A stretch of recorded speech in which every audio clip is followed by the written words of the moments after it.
Un oin dans la cour. Et si on en parlait?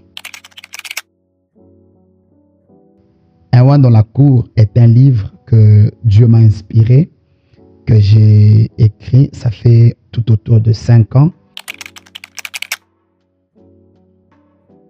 Un oin dans la cour se consacre à révéler les vérités sur la royauté. Vous savez, la Bible déclare que Dieu a fait de nous un sacerdoce royal. Dans Psaume 115, il est écrit quelque part, la Bible déclare que Dieu habite les cieux et il a donné la terre aux fils des hommes. Ainsi, vous allez devoir remarquer qu'il y a un héritage que Dieu nous a donné et cet héritage que Dieu nous a donné, c'est la terre. La terre est notre héritage.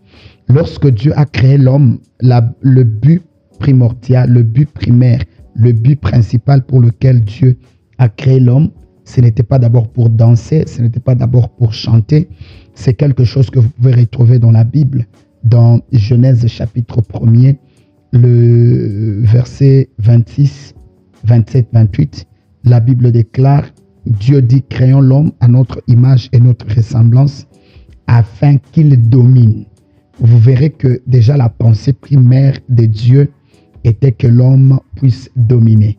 Le diable, quand il est venu tromper l'homme et la femme, il ne les a pas ôtés dans le programme, il ne les avait pas enlevés dans ce programme divin qui était celui de dominer. Mais seulement il est venu souiller et enlever leur mentalité. C'est pourquoi Dieu nous appelle à régner et à dominer. Beaucoup d'enfants de Dieu, beaucoup de chrétiens n'arrivent pas à expérimenter ces choses parce qu'ils ne comprennent pas les vérités bibliques au sujet de ce domaine-là. La Bible déclare qu'il y a des choses qui nous sont données et ces choses nous permettent de manifester ou d'exprimer notre rôle de dominateur. Vous savez, plusieurs enfants de Dieu ont vraiment beaucoup confondu les choses. J'ai aimé quelque chose que Myles Munroe a dit. Myles Munroe a dit que l'homme est à la recherche de manière inconsciente, mais du pouvoir. Tout homme sur la terre est à la recherche du pouvoir. Quand les hommes cherchent l'argent, ce n'est pas l'argent qu'ils cherchent, c'est le pouvoir que l'argent donne. Quand les gens cherchent un poste, ce n'est pas le poste qu'ils veulent, mais c'est plutôt le pouvoir que ce poste-là confère. C'est pourquoi vous allez remarquer que plusieurs choses que les hommes ou les femmes dans ce monde cherchent, c'est en rapport avec le pouvoir. Donc, c'est un sujet très important qu'il faut aborder de ce jour. C'est pourquoi, quand les missionnaires sont venus en Afrique, vous le savez bien que moi, ils sont venus nous donner un point de vue qui a fait en sorte que beaucoup des Africains se sont désintéressés aux choses qui sont attachées au royaume, aux choses qui sont attachées à l'argent, aux choses qui sont attachées à la vie courante de tous les jours. Et pourtant, c'est même ça qui fait la vie de tout homme.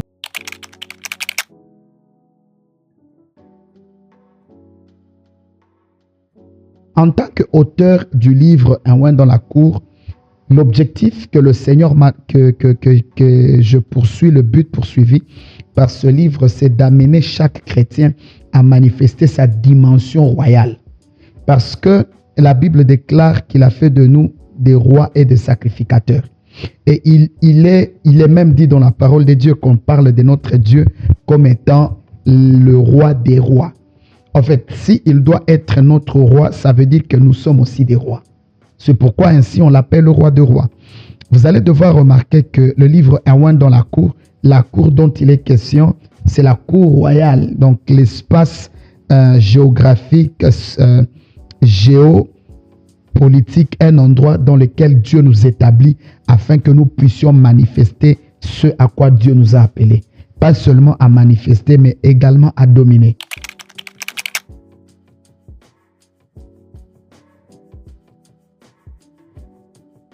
La raison est simple, la raison est telle que les chrétiens qui ne dominent pas, ce sont les chrétiens qui ne veulent pas atteindre la dimension de la maturité.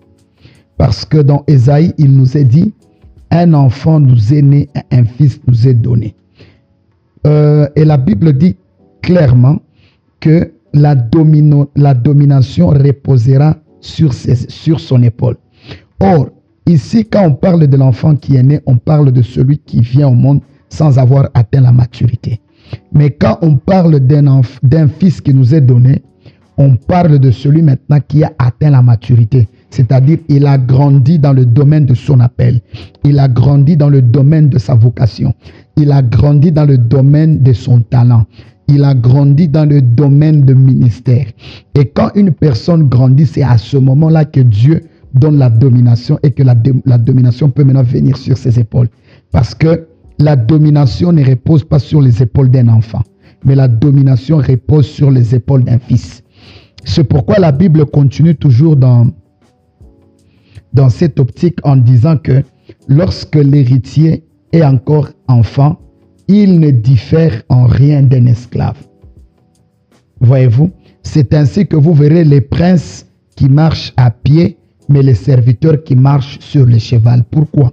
Lorsque le serviteur a une intelligence, a une connaissance plus avancée, il peut vivre dans un domaine plus élevé que plutôt lorsqu'un esclave a une connaissance plus avancée, il peut vivre dans une dimension élevée par rapport au prince qui n'a pas assez de connaissance de ce à quoi Dieu l'appelle.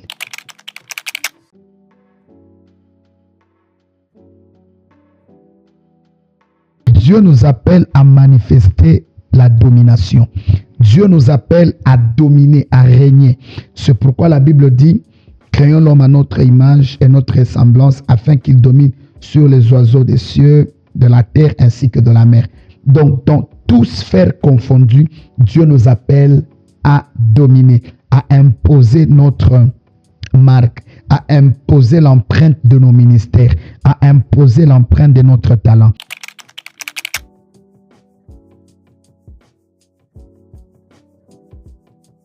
Je viens t'encourager à savoir que l'appel de Dieu n'est pas seulement un appel au sacerdoce, mais l'appel de Dieu est aussi un appel à la royauté. Ça veut dire, au-delà du fait que tu as été appelé à servir à l'église, au-delà du fait que tu as été appelé à servir dans un département, au-delà du fait que tu as été appelé à intercéder, au-delà du fait que tu as été appelé à prêcher, au-delà du fait que tu as été appelé à faire tout service confondu, c'est de la même manière que Dieu t'appelle aussi à être un avocat qui règne dans son domaine, à être un médecin qui règne dans son domaine, à être un journaliste qui règne dans son domaine, à être un écrivain qui règne dans son domaine. C'est pourquoi il est temps que les chrétiens arrêtent d'être seulement dans la tunique de sacrificateur, mais qu'ils apprennent aussi à porter aussi leur couronne royale. Il est important que nous puissions considérer cet aspect des choses. Dieu nous appelle aussi à dominer. C'est pourquoi le livre Un roi dans la cour est un livre dans lequel nous sommes en train de donner les principes attachés à la royauté. Que les chrétiens découvrent quels sont les principes qui feront en sorte que nous puissions dominer. Et dans ce livre, je parle même de la problématique de la politique, jusqu'au point de dire, est-ce un chrétien peut faire la politique? Et la réponse est oui et non. Non, s'il n'en a pas reçu l'appel. Oui, s'il en a reçu l'appel. Et vous allez remarquer aujourd'hui, beaucoup de chrétiens ont diabolisé la politique, disant même que voilà, ce milieu-là est pollué, ce milieu-là est réservé uniquement aux gens qui sont occultistes, magiciens, ainsi de suite. Voilà pourquoi je voudrais dire à quelqu'un aujourd'hui, il est temps que nous puissions expérimenter la plénitude dans ce pourquoi Dieu nous a appelés. Si vous êtes pasteur, restez là en tant que prêtre. Mais au-delà du fait que vous soyez pasteur, il est aussi possible que vous soyez dans les affaires, que vous soyez dans la politique, que vous soyez dans l'entrepreneuriat, que vous soyez dans votre corps médical. Il est possible d'évoluer et de réussir en tant que serviteur de Dieu dans le monde séculier. Que le Seigneur vous bénisse et qu'il vous donne l'onction nécessaire pour réussir et exceller dans ce domaine. Soyez bénis et que la faveur divine soit avec vous.